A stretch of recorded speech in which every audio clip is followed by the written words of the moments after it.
Mafanzi akapatsanurwa mushure mekunge Enzo ishall aonekwa achidyira mundiro imwe chete nemusikana asina pekugara, a homeless girl.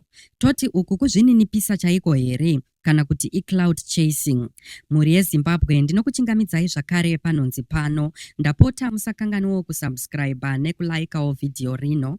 Izvi zvinobatsira kuti risvike kure kune hama neshamwari dzenyu dzisati dzaona. A touching moment was captured at Hart Stadium in Prospect Waterfalls muHarare mushure memutambo wenhabvu weko nezuro musi wesvondo. Muimbi ane mukurumbira weZim dancehall Enzo ishall akaonekwa achidyira mundiro imwe chete yesadza nemumwe musikana asina pekugara. Vakanga vakamira kuseri kwetwin cab yakashama vachidyira pamwe chete muplastic care light.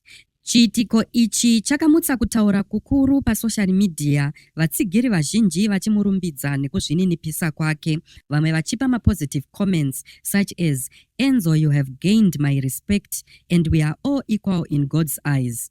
Zvisinei, havasi vose vakazviona nenzira imwe cheteyo. Vamwe vari kuti it's all staged, pointing out that other kids in the background looked hungry too. One comment said, "So after giving her food today, will she eat tomorrow?"